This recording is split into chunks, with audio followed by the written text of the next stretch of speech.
life as an entrepreneur, especially internet entrepreneur. You start with a dream, then you start thinking that you can do it. Then you start looking at others, what they're doing. Then you start learning from others and adapting and trying to implement. I know it's not easy, but you don't stop. You continue. Soon you get some results here and there, but it's still not a reliable income stream. It's not even a business. You don't have a working area, you work from home, and even you go to work when you have your day job, you go to work and you continuously think about how can I become an entrepreneur? This dream keeps you running, keeps you awake at night, but you keep working. Finally, after working hard, a lot of perseverance, a lot of patience, finally you figure out how to run your business continuously, profitably. But now at this point, you are not happy. You want more, you want to scale up. If you do well, you quit your day job. If you still struggling, not earning enough to replace your job, you still do your day job and keep building your business. But at one point of time, you really know that it's time to quit your day job and fully focus on building your own empire. But you are still solo. You're working alone. Sometimes you're taking help here and there, but you're still working alone. You don't have a company, or you don't really have a team that you can call your own team. Finally, you quit your job. Now you're fully focused in your business and you know that you can't do everything yourself. And you figure out that there are so many tasks that you are doing on day-to-day basis. It's life draining. Then you try to hire someone, hire a VA, or hire someone locally, but that's another one person who doesn't really know anything about business. So basically you have to teach him or her everything. Now you found two business. One is running your business and the second training your teammate. Can at this point, can you not hire an expert or a specialist at what he or she does? The answer is no, because you can't afford them. And even if you can afford them at the moment, you don't know how long you can keep them, because you have to make enough profit to be able to afford them, right? For long term. So ultimately, you're still exchanging your time for money.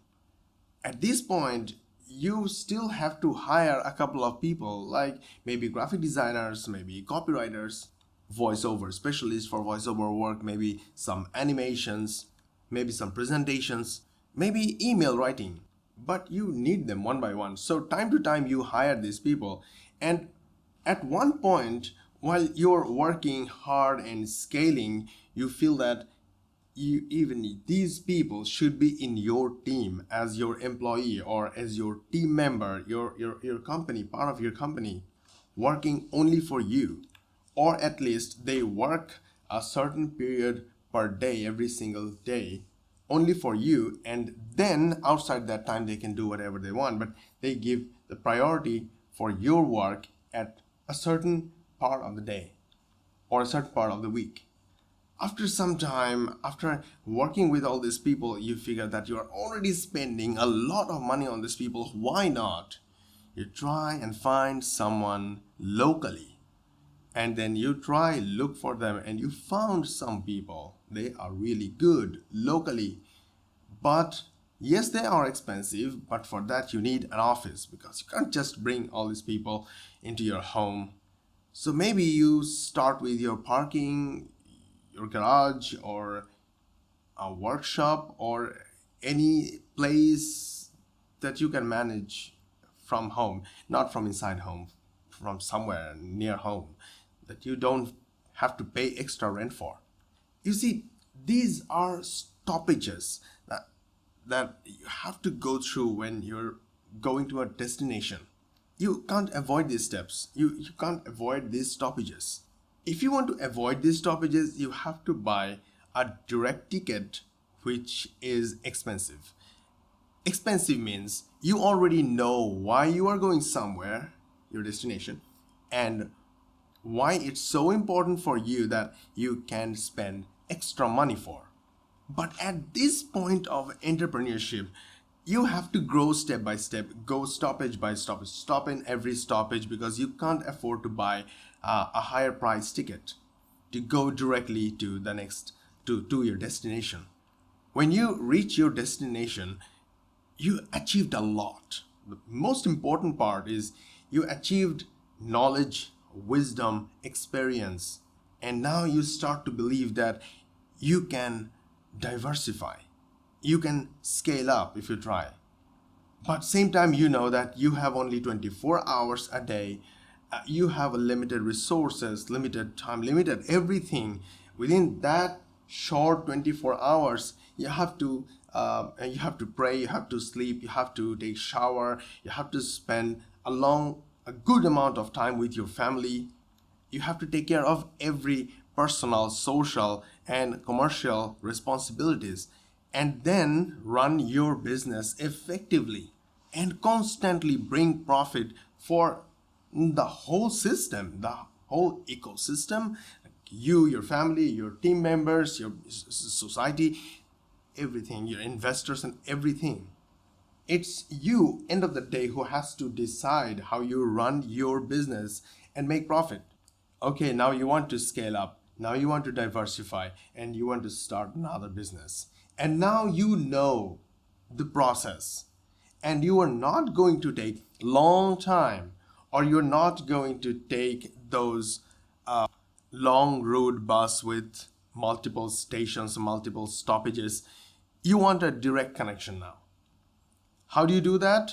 Now you hire consultants. Now you take ideas from them early on, put them into paper, make your plan, and take action accordingly. Now you effectively and cost effectively hire experts and get the works done faster and in an easier manner, and get to your destination fast. Now, some negative stuff here.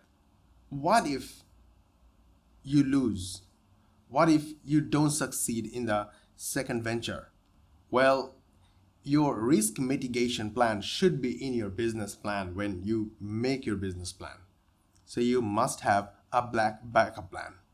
You must know what you are going to do if something doesn't work out, or things overall don't work out, and at which point you want to stop and either try in a different direction or try some other businesses. Now, as an entrepreneur, your mind is always working and you have multiple plans, multiple ideas to start different businesses.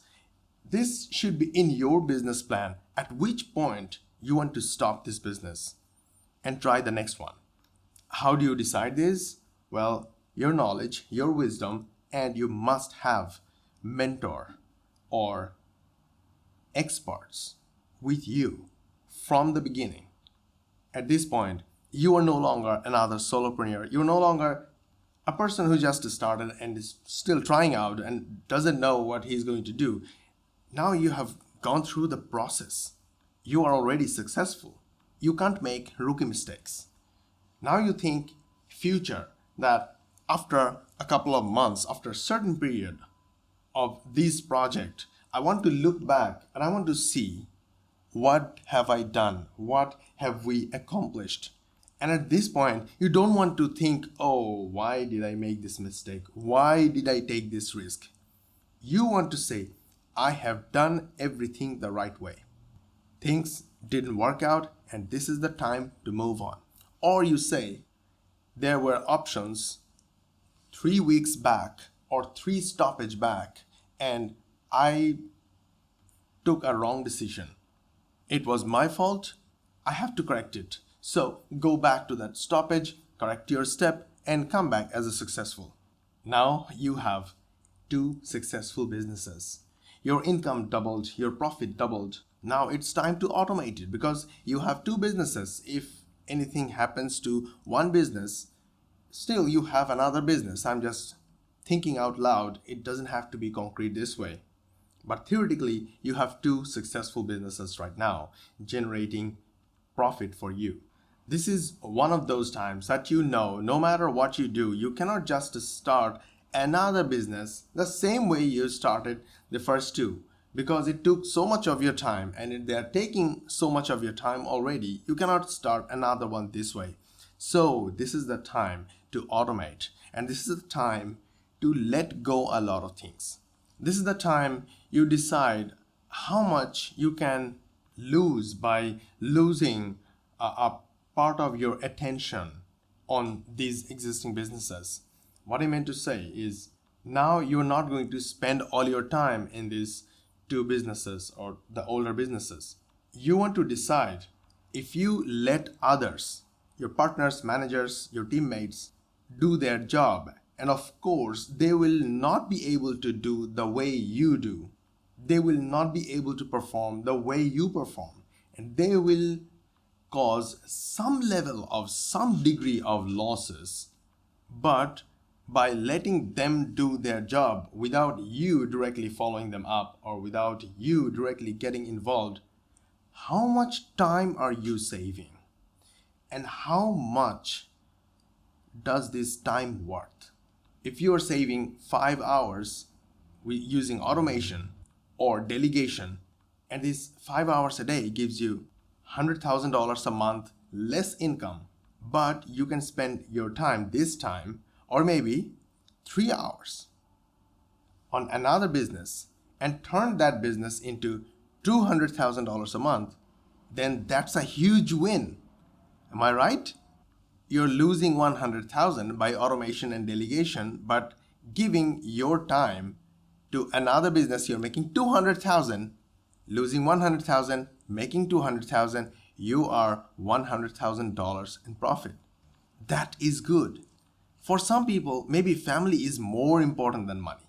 Maybe you don't need that $100,000 a month. Maybe just, I'm thinking loudly. Maybe if you spend this time with your family, with your society, or do something that follows your passion. Maybe you want to build a health club. Maybe you want to build a gym, a food chain. This is not totally related on business. It's more about your passion. And you are okay with it, go do it. But I hope at this point you understand the value of starting solo, doing everything yourself, then going to a point where a lot of your work is being done by your team, like your real team. And whether they make more money for you or less money for you, you have a space to grow. It's your job who has to find that space for you to do less yourself, make more, create more and multiple passive income streams, and help others at the same time. With this, you're helping more people with your awesome services. You're hiring more team members, helping them with their jobs and their families. And you are having more time for your passion, your family, wherever you want to spend your time. That is the life I personally look for. And I know a lot of people do, but we don't have that clarity in our mind how we are going to achieve that. But I hope this video can be somewhere you can start thinking about it. Well, if this video was helpful, give me a thumb up, because you can only give one thumb up from one account, and give me some good comments so I can continue. And I will see you in the next video. Take care. Bye-bye.